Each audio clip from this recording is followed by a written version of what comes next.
Hello, everybody, and welcome to Taking Control, the ADHD podcast on True Story FM.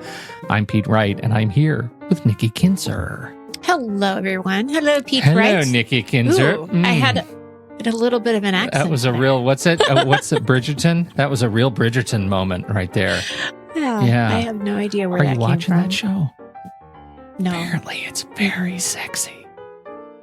Really? That's what I've heard. It was just an excuse what show is it? It's like Bridgerton. It's the new Shonda I've never Rhimes. heard of it. It's from Shondaland.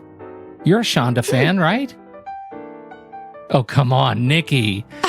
Nikki. I don't know. Shonda Rhimes is in your strike zone. Are you kidding? Oh, I love Grey's Anatomy. No. I never was a fan of Grey's Anatomy. I never watched it. Okay. Well, you've got some catch up because it's been on for like 27 years. So I think like 27 plus 10. It has to be like the longest running, a very long running TV show ever. Yeah. So anyway, she's got this new Netflix series, and it's like a period piece. So everybody's in period costumes and dresses and things. And then I have not watched a single episode, but what those of my circle have said is it's normal episode.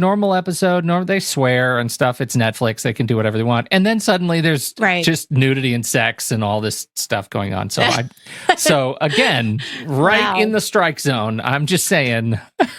Like an episode of Shameless. That's right.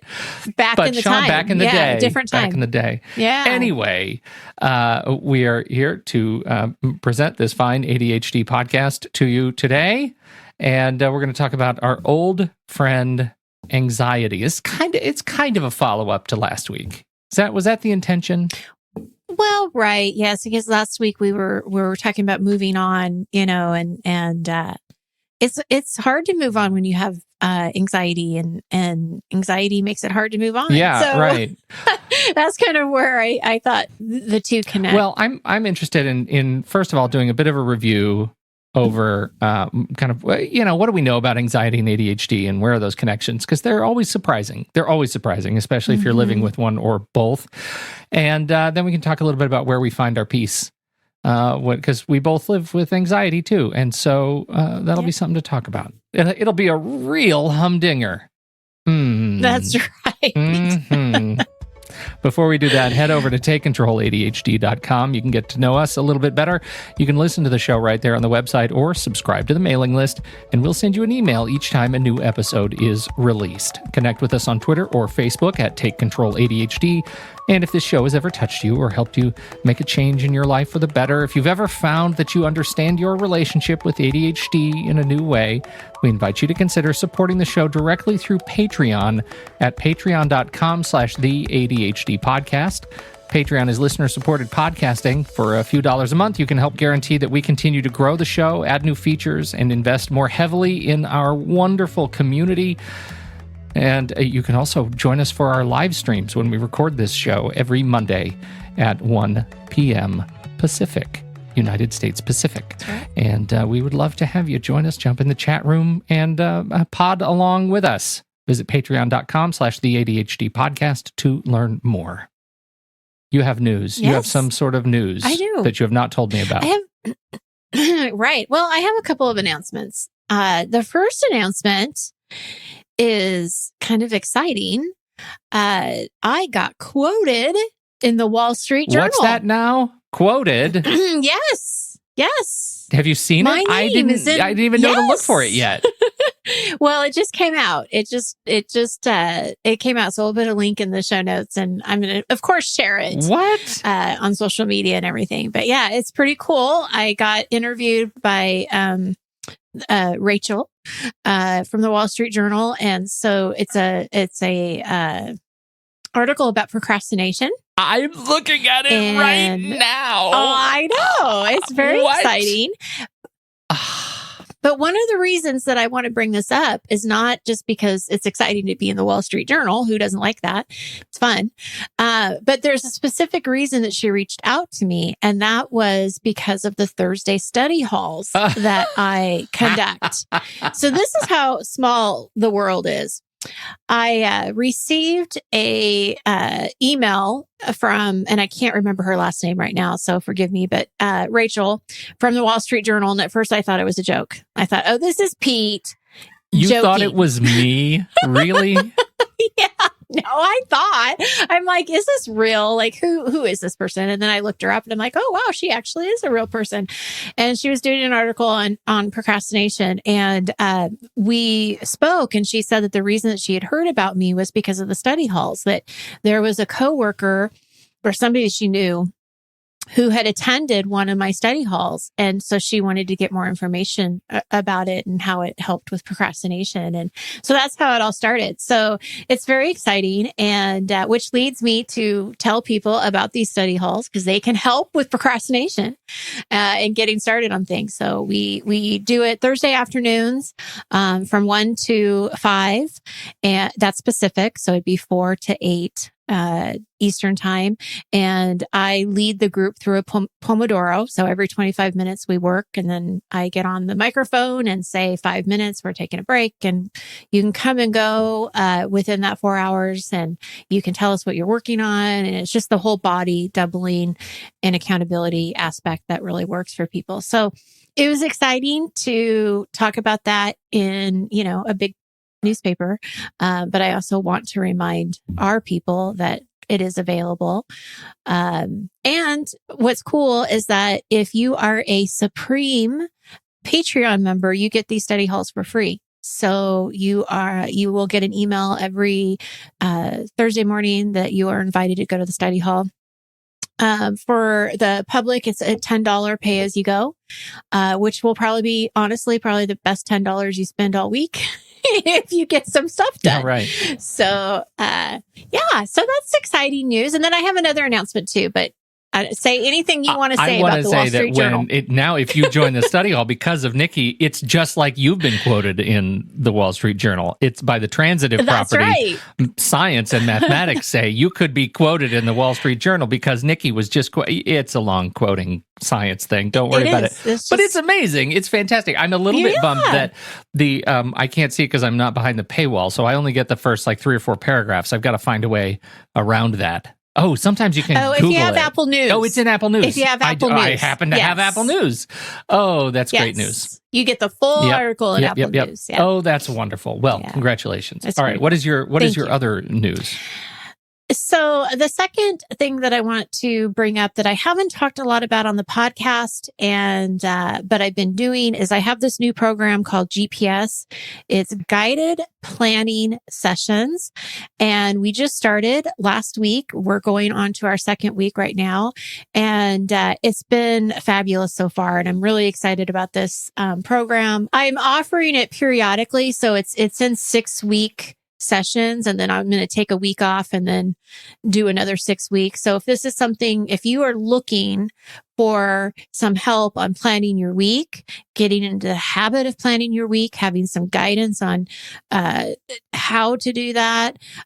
Basically what I do is on Mondays and Thursdays, I go through this step-by-step process, and it gives you time and space to do that planning and ask me questions along the way. It has been really fun, and I can't wait to hear how this first group, I'm already getting such positive feedback that it'll be great to see what happens at the end of the 6 weeks. But I want our listeners to know that it's here. I have this service. If you are interested, go to my website, check out the page. And if you have questions, make sure you let me know, because this is pretty cool. This is something I've never done before. It's a little bit different. It's more of like a workshop. It's not not necessarily a coaching session, but you get to ask me lots of questions, and it's fun. It's really great. So I just wanted to throw out that, GPS. Look for GPS at Take Control ADHD. That's right. It's right under the coaching section, and you can have GPS fun too. It's really great.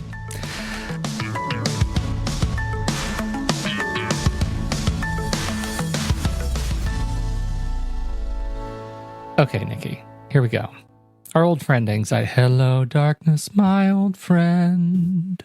Oh, no, God, is that so too sad. much? Too sad. I shouldn't go there. I should not go there. Too much. No, that's too much. Well, so we've been talking about anxiety and the experience of anxiety, and so I thought we might kick off our conversation by talking a little bit about the presence of anxiety in our lives. What does it look like for you?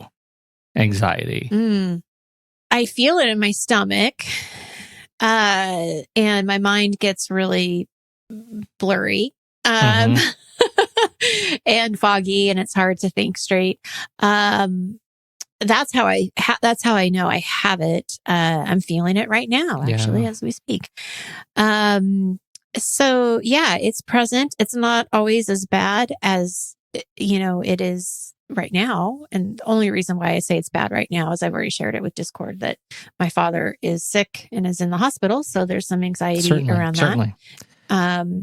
But it comes and goes. It certainly is something that can be triggered, and sometimes it's not triggered, and I have no idea why I have that anxious feeling, but it's there. Yeah.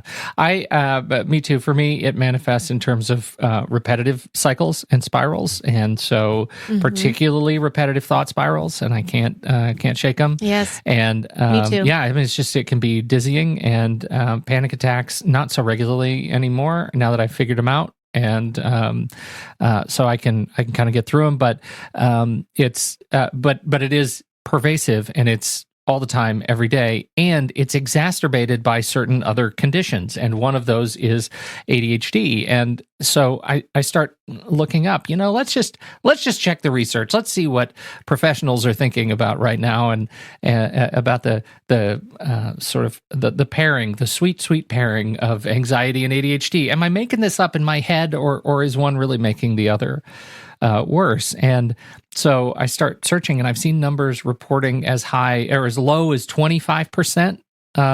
People living with ADHD also live with some form of anxiety, to as high as over 50% of people living with ADHD. Think about that.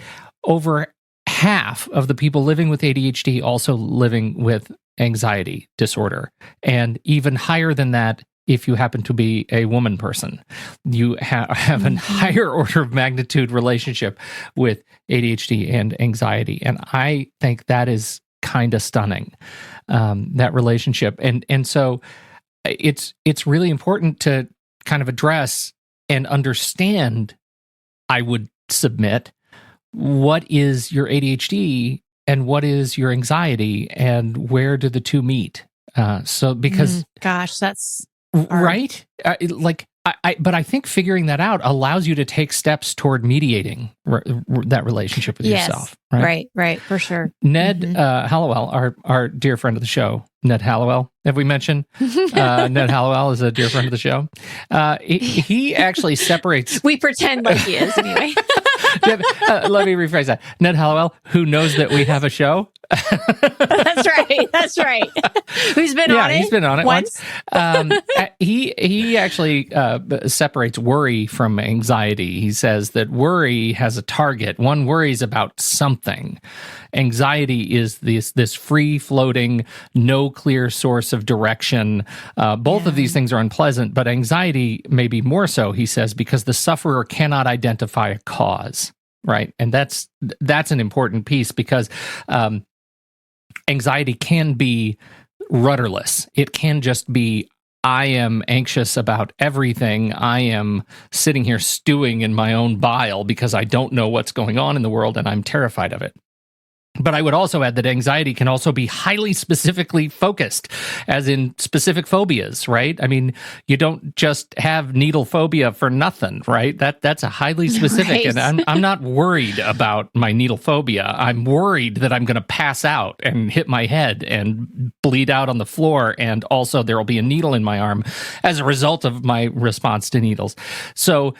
Oh, dear. Did I just go again? I went into it. Well, that just gave me anxiety thinking about it, because I actually I visualized the whole thing happening as you were talking. And now I have this vision of Pete with a needle in his arm. Yeah, no, it's terrible. With his head cracked open on a really sterile, hospital floor. Yeah, that's me too. That's me great. too. Okay. Thanks. So Thanks for that. I just think it's important to recognize that anxiety doesn't have to be totally rudderless, and that's why it's sort of the overarching condition.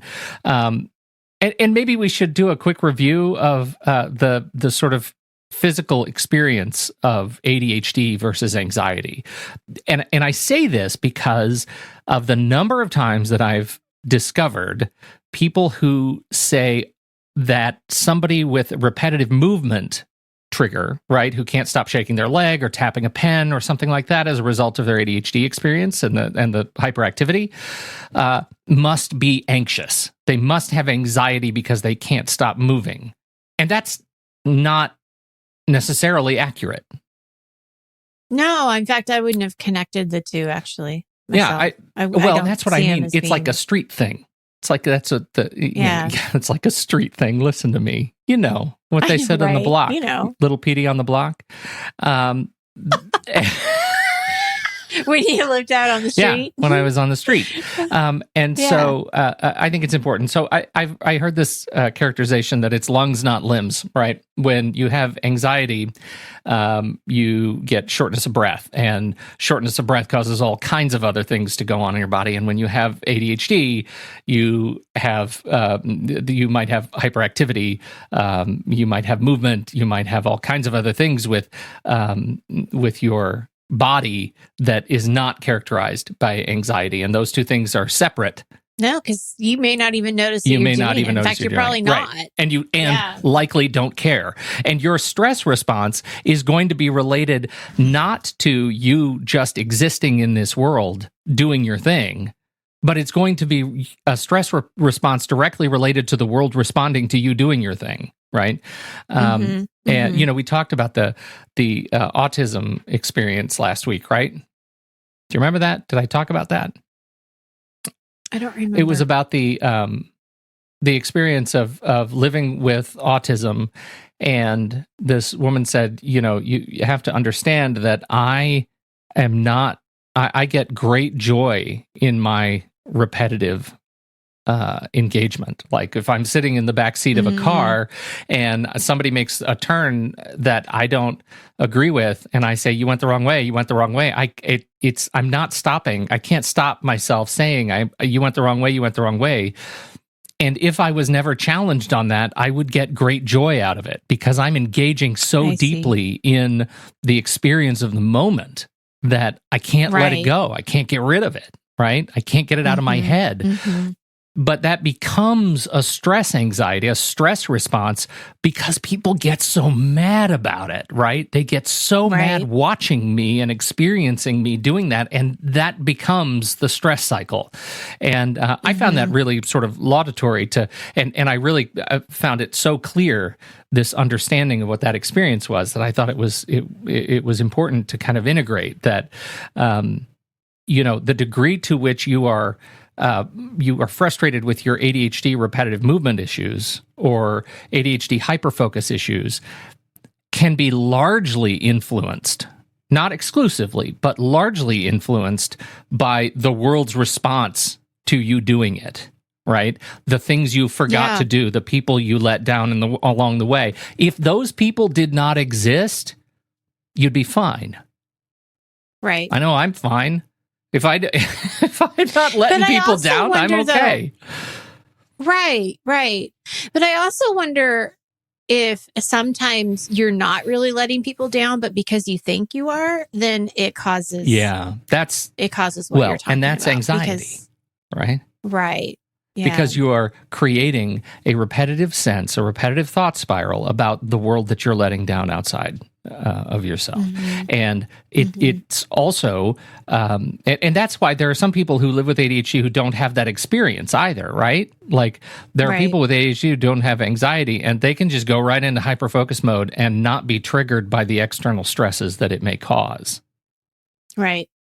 I am one of those people who is highly triggered by those external stresses and the stories that I make up about what those people must be doing. They, taking my pictures out of photo albums and burning them. Like, it's just like, I go to the darkest of places when I imagine what I'm letting down. So, and it's so interesting because I have a family member who has ADHD, and he is the opposite. Like, he is so I'll just figure it out. It will all work out. Not worried about it. everything's last minute, doesn't Yeah. care. Like, you just kind of know, like, that's just how he lives his life. And it's just really interesting. Like, and I'm sure that there's things that I don't know that I Yeah. don't see. Right. But very carefree attitude. It's like, he really lives by his own rules, and he's okay with that. Aspirational. Mhm. Aspirational. And I think maybe conditioned, because I like to think that when I was 15, I might have had a better handle on just being pretty chill about it. Had I known what I was living with, I think I would have been at a better place. But I was very confused. Right? Like I was confused. But well, it is interesting because, like, his wife will certainly get frustrated, with like the messy office. Yeah. Right. But he really doesn't care. Well, Isn't that interesting? I mean, it's just Well, and people are and different. don't forget, like, the other side of that secondary anxiety is that it's not just you take it like letting other people down, but that you are working harder than everyone else to do the same thing. Right. And that can be letting yourself down, feeling like you're on this treadmill that's set in reverse, and you constantly have to kind of run just a little bit or a lot faster just to get to the same place. Absolutely. That is, and that's very true. I mean, I feel like that's the other piece of it. But once again, if there wasn't that comparative piece, would you be okay? Right. You probably would be fine because you're not comparing yourself to anybody else or anything. I mean, the only person you're comparing yourself is you. Yes. And you don't know any different.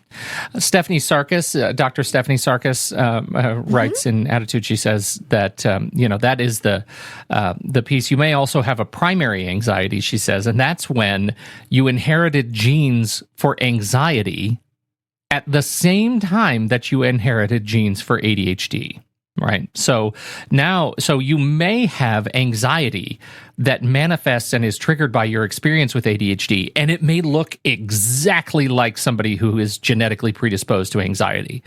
But you also may have ADHD and anxiety, the genetic trait for anxiety that looks exactly the same, but it is it's a separate but equal condition, right? And that's so it interesting. is really interesting. She says there's a 30% chance of having generalized anxiety disorder at the same time you have ADHD. Not anxiety that is triggered by ADHD, but full-on anxiety anyway. Just standalone. Yeah. I think that's confusing and frustrating, and it makes me think a lot about myself because I don't, everything that I have been reading today are all steps that I would like to take in my own therapeutic journey, because I'm not sure we've ever asked the questions quite this way, and I think we might be able to learn some things, and I hope maybe those listening can learn some things. Doctors Leegee Thomas and Damian Jonas Wilson go pretty far, saying that they actually recommend all patients with anxiety, everyone who comes in and presents for anxiety, should be screened for ADHD. Oh, I think this, especially because you remember how earlier you said it's higher in women. Yeah.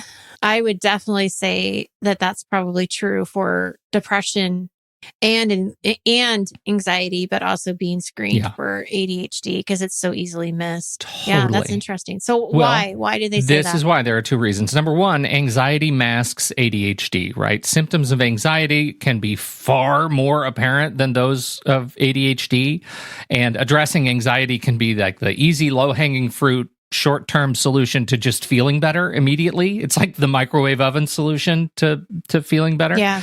Right. While not addressing the underlying conclusion, or the underlying condition. So it's not a long-term fix. And conversely, addressing ADHD becomes the fastest way to address anxiety for those who are not genetically predisposed for anxiety, right?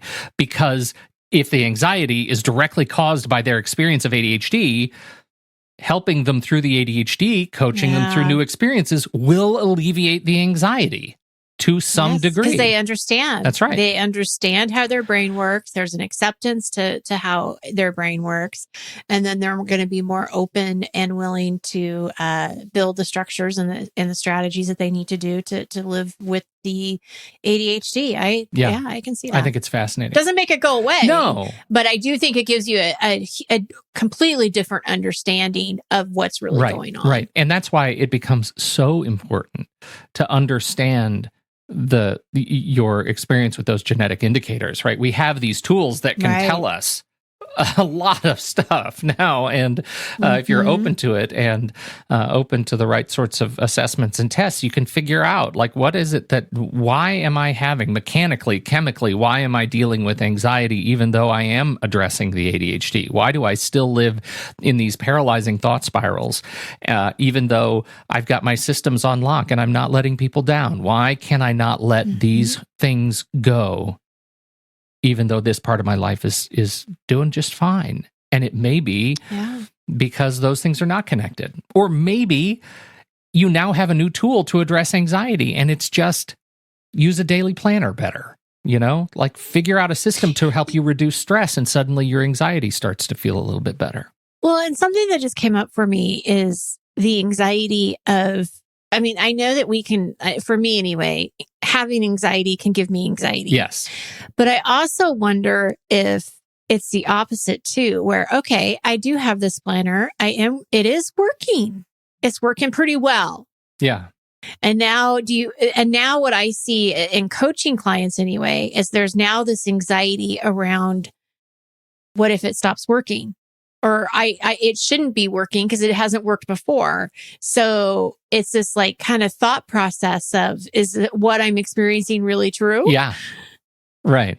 Right? Like, is this real? Is like, can I be happy about this? Could I actually get onto the podcast and say, I have a planner that works? Yeah. This is ironic that you say this. So one of another podcast that I do with dear friend of the show, Tommy Metz, is What's That Smell? The Sometimes Funny Anxiety podcast. And the listener submission that we just did was teleophobia. Do you know what teleophobia is? Telling somebody something? No. And not... No, I don't know. Telephone? Related. It is the full definition is the disposition of mind which results in great unwillingness to admit that things tend toward definite ends, or that anything in nature is determined by anything not yet in existence. The practical language is fear of making plans. Right? Fear of, yeah. So we have these wonderful people who have delightful planners that are bedecked with stickers and colors and wonderful things, but people who are terrified to open them, people who are terrified to write anything in them. They're terrified to make plans for any number of reasons, right? Fear of travel, fear of holidays. But one of the, I don't know if this exists, but one of the terms that we've sort of coined is chained anxiety, where you're anxious to commit to that next dentist appointment. You won't write it in your planner because you know that commits you to anxiety in the future, and you're terrified of that, right? You're terrified of going to the dentist because you have a dental phobia or needle phobia and you don't want to get a shot or whatever. And all of those things are chained together. They're inextricably linked. And so it may manifest for you in teleophobia or teleophobic behavior, where you can't make you can't make any plans at all. You are paralyzed at looking into the future. And that's kind of what what you just said, that's what it makes me think of. Like, if you say something about your planner, you're committing to a use of it that should allow you to be able to define your success with it later. And what if it doesn't pay off? And then there's this fear of later that it's not going to be the same, and not being and yeah, right. And not accepting that might be okay, that it's not the same. Like, it's okay to change your mind. But, well, and it's interesting because I can definitely tell you, especially now that we're talking about planners, but there is definitely this fear of putting anything, like even starting one, because what if you do it wrong? Or what if what if I change my mind? Or what if it doesn't go the way that I think it's going to go? And honestly, those are all true things. Like, you're probably not going to fill it out right. You probably are going to change your mind. You probably are going to need to adjust it, but it's getting over the fear of that, but also being okay that accepting that it's okay if it's not right. It's right. Okay if it's not perfect. Right. So, in terms of planners, a trick that I find particularly grounding is to look at a planner, and when you face that fear, you just look at the very last page, and when it says like December 31st, 2021, and think to yourself, a year from now, this artifact that I am so terrified of doing something wrong to, this artifact of time will be trash. Yeah. Isn't that's a really interesting way of looking at it. And can I just say another thing? I don't know how we got into planners, but any parents out there who have children, or not children, teenagers, anybody that would be using a planner at this point in their school life, I bought a planner for my daughter at Christmas time, and it's cute, it's fun, it has stickers, it has pens, right? It has all that stuff. But I told her when I gave it to her, I said, if this doesn't work for you, don't worry about it. Just let me know, and we'll figure out something else. So I set the bar right away that there is no expectation. And I got to tell you, I was so proud because yesterday I went upstairs and I saw her planner. She had her like little math assignment on it. Adorable. I was like, That's yay! adorable. Yeah. So, but anyway, I think just setting again the expectation that it's okay if it doesn't work. Yeah, it really is. Like, don't beat yourself up. Even if the only thing you do to your planner is cross out the days as they go by. Just to give yourself a sense of time, you'll know what day it is. There's value. There is value right there that is more than trash today, right? That's absolutely right. I like it. Just to wrap it up, what do you do when you're in this space? And now we understand a little bit more. And I just want to go back to our, dear friend of the show who might not know he's as much of our friend as we are of his, Ed Hallowell, who has this, what I'm calling his trio of tried and true tools. And he says, first, never worry alone. When you're feeling that state of anxiety, make sure you talk with somebody that you love. Keep a network of people who do know this about you, that you have been vulnerable with in the past, that recognize that you struggle with this, and talk to them. And this is exactly what we talked about last week, right? Keep your, how well are you using this time right now in the pandemic to reach out to people who you love and who love you and share your story with them? Because that can help. That can go a long way. And it's made particularly difficult now, this week, today, right? It's hard. Get the facts. He says that, when you're in a state of anxiety, it's usually based on a story that you've made up. It's rooted in misinformation. And so either you believe something that isn't factually accurate because you've internalized that from somewhere else, or you just don't know, and so you have a story that causes you anxiety. He says, don't take to heart everything you read, get the facts from trusted sources. That's made challenging today. It is, but I got to tell you something that's so interesting about that is that I'm really influenced by other people. And I never knew I was, but especially people that are like close to me. So if I may not think that anything's an issue, but then if my husband brings it up and thinks it's an issue, then all of a sudden the anxiety goes up to a 10.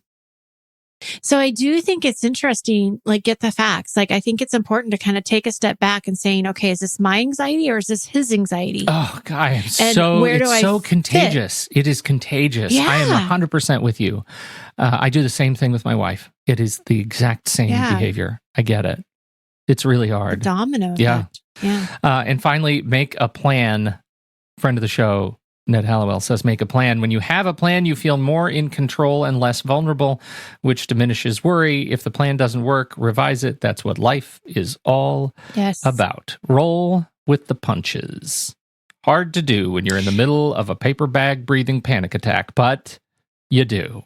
You can do it. You can do it. And this, I'm going to go back to this planner. Maybe it's because we started talking about GPS at the very beginning. Right. And this is where this is going. But this is why I did the GPS program, is because if you have some kind of a plan, then you're more likely to get the stuff done that you need to get done.